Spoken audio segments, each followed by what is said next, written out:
Hey guys, welcome back to Contest Prep University. I'm Joe Klemczewski with Adam Atkinson, episode 5 in our Fat Loss Basics series. And we're going to turn to cardio.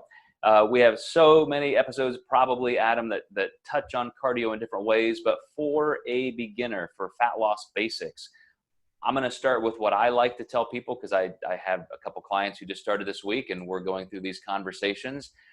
And I like to say, look, let's start out with a minimum amount, because we're just starting this whole calorie deficit fat loss journey. And I want to leave room for progressing intensity, get you more athletic, get you moving with a little bit more, as I said, intensity as we move forward. And we will also increase duration and maybe frequency a little bit. So I may have a top end in mind, but I want to build there slowly so that we're preserving, risk against injury. We're allowing the person to actually gain conditioning from a cardiovascular level. But I particularly try and say, let's keep your most intense cardio to around your training time. So whether it's a little bit of intense cardio before as a warm-up, or a little bit after, or maybe some interval type work in your workouts, and then maybe at another time during the day, we can do a lower steady state kind of cardio just to be active, maybe even something more moderate.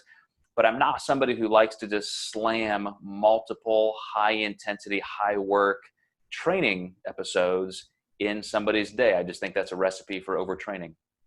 Yeah, it's got to be slow and progressive, just like you wouldn't put calories right out the gates. And I treat cardio the same way. Especially with men. Men have a tendency to get a little more out of shape in the off season. So you got to consider, maybe just because this person can do a 8-minute hit interval doesn't mean that they should.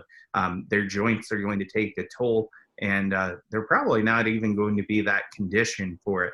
I always find it's best to be gradual, depending on that person's fitness level. I may be very strict on the modes and intensities that I give them, just to make sure that their joints get lubricated, they get used to this type of activity, and then we can, like you said, we have something to increase later.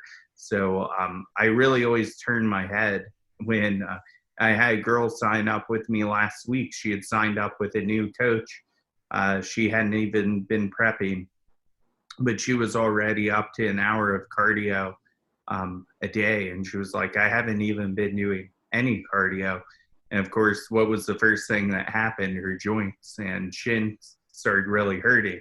So there was no deviation to that plan whatsoever when those side effects started happening. So she came to me, and that was one of the first things we pulled back, is we've got to get you used to this. So it's that kind of stuff is still out there to this day, unfortunately. I remember back in those early days of bodybuilding, and everybody was just simply chunking out cardio in terms of hours. So if you did cardio, it was an hour of cardio. And I remember nothing just pushes you into overtraining faster than that, where you just constantly feel beat up, tired, way hungrier than you have to. And I probably don't have people do more than 30 minutes very often. It's, you can have smaller bouts of it. You can include higher intensity work, moderate intensity work, high intensity interval sessions.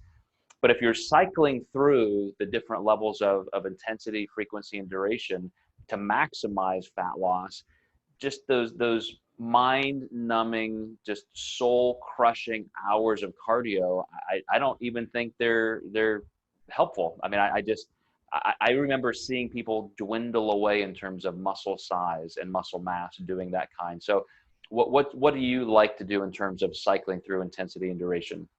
Yeah, I like to keep duration as short as possible if I can. But at that point, you do have to have intensity markers to do that.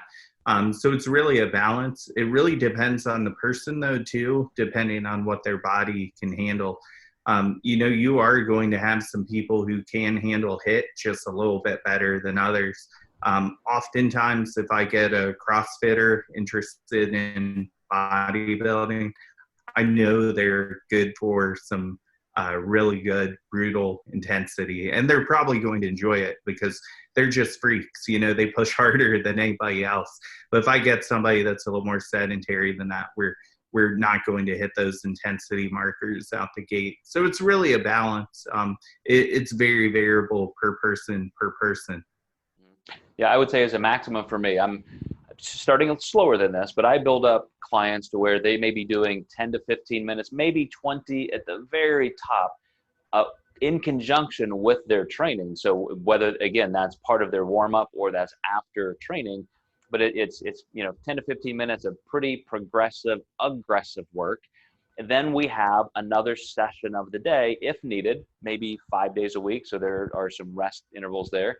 And then that's going to be more moderate. Some days it may be a light jog for 20 minutes. Some days it may be just a long walk for 30 to 40 minutes. But that's the time to just move, but leave the high intensity for your training sessions, where you're sandwiching those sessions with great nutrition, pre-workout, carbohydrates, post-workout.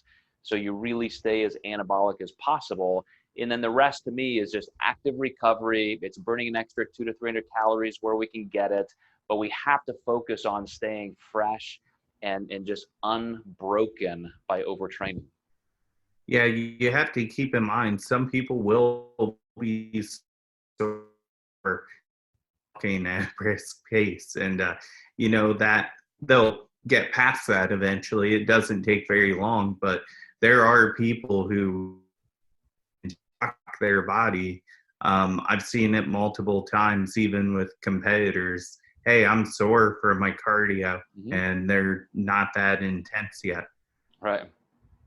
All right, Adam, thank you for that. And we will see you guys next time. We're gonna transition over to set points and plateaus. What do you do when you're stuck?